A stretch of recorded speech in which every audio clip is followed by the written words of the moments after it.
All right, guys, let's do our writing lesson for today. So we did that already.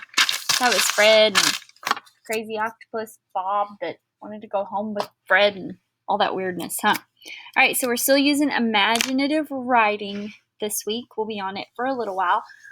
So that's also called fantasy, when you write about things that could not really happen. So let's brainstorm today.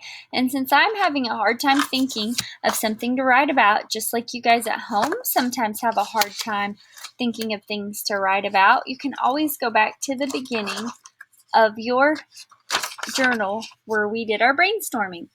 We wrote about different animals. We wrote about different events, different people, in different places. I think today I feel like doing something with the animals. So if you notice in our home room that you guys go to first with our calendar, it's all about bats. So I'm going to add bats to my list because that might be something pretty cool to write about.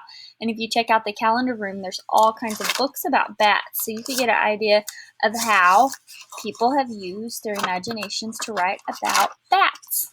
Okay. So today I'm going to write about a bat. Okay. I'm going to draw a picture of my bat.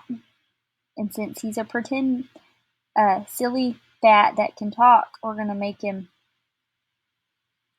cross-eyed, and he's going to look like a goofy little cartoon character. Okay, do you see my bat? He's kind of a cute little feller, but he is grumpy.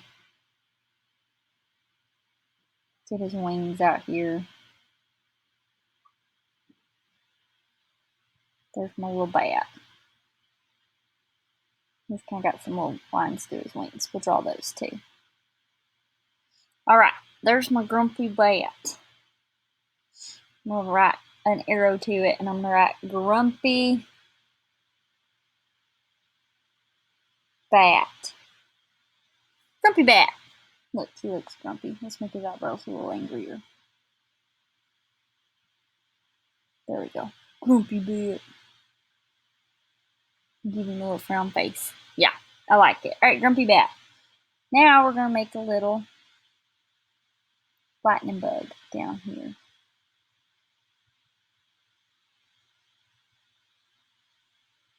There's my little lightning bug. He's sitting down here. Let's not make him fly. He's sitting down here on some grass. Some grass. Now what do bats like to eat sometimes? They eat bugs. You guys can already tell where this is going. Alright, we're going to name my lightning bug. Oh, let's name him Glowbutt. Because their booties glow. Their booties glow at night. So we got Grumpy Bat and Glowbutt. He's going to eat him. Are you ready? Alright, and this is a total made-up story. It's a fantasy.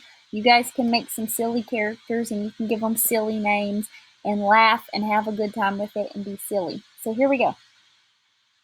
Once there was a bat. And how do I know how to spell all of this?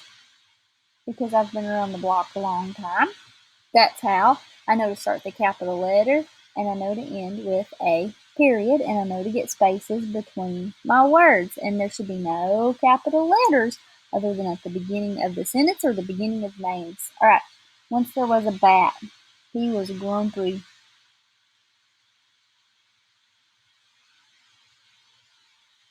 All of the time. I'm going to put an exclamation mark. Sometimes when you want to make it emphasize it, you put the exclamation mark. Like he was grumpy all of the time. You get that exclamation mark. He was extra grumpy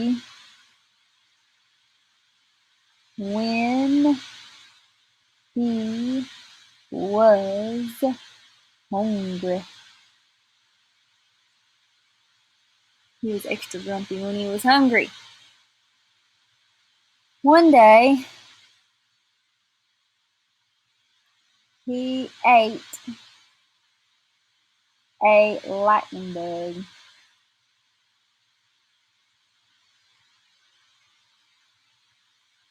Named Glowbutt. Oh, you guys about caught me. I didn't start to capital letter, and that is a name. Gotta capitalize it. Glowbutt made Grumpy Bat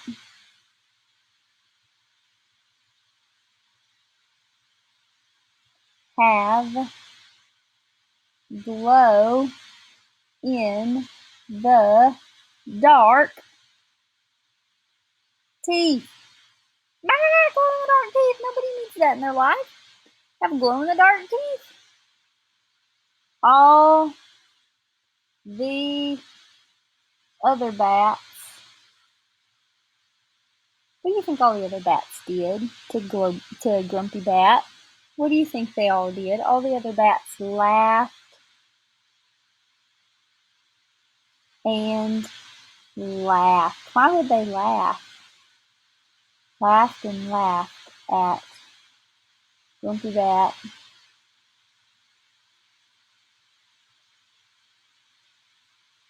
Teeth. All the other bats laughed and laughed at Grumpy Bat's teeth. All right, so listen. I am going to start teaching you how to write a story. So this is going to be my first little lesson on how to write a story. When you start out, you introduce the characters. So I had two characters. I had Glowbutt the Lightning Bug and Grumpy Bat the Ornery Bat. I introduced them. I told what happened to one of them. What happened? This guy ate that guy. That's what happened. Then Grumpy Bat got a problem. What was his problem? He had glow-in-the-dark teeth, and all the other bats were laughing at him. So when you write a story, you introduce your characters. Those are the main people or animals in the story. Then they always have a problem that they run into. And then once they solve the problem, that's how you finish your story. So I'm going to end it there today. I introduced my characters. I gave them a problem. Grumpy Bat has glow-in-the-dark teeth. The other bats are laughing at him. Tomorrow I'm going to come back and I'm going to finish my story. And we're going to fix Grumpy Bat's problem for him and give it an ending. So there's a video I'm adding in the writing room. I want you to watch it this week. Just whenever you get a chance. It's all about how to build a story. It's called Story Mountain. So when you build a story, you start out with your characters. You introduce them. And then as you go, the characters start having problems. When you get to the very worst part of the problem, that's when you find a way to solve the problem. And then after you solve the problem, give it an ending. So again, characters, they have a problem. Grumpy Bat's teeth are glowing in the dark, and all the other bats are laughing at him. And tomorrow I'm going to write the ending to this story, and we're going to come up with a good solution. So if you guys have a good solution between now and tomorrow, send it to me on Seesaw or have your mom or dad text it to me, and then I'll give you a shout out on tomorrow's video, and we can talk about maybe what a good solution was for Grumpy Bat and his glow-in-the-dark teeth. So you guys be thinking about a good solution for Grumpy Bat's problem and be watching the Story Mountain video. I will be adding it. It's probably going to sit. It'll be on the board up here next to your planning video. It'll be right here. So be looking for it and watch it, and also be practicing handwriting on your V. And that's it for writing today.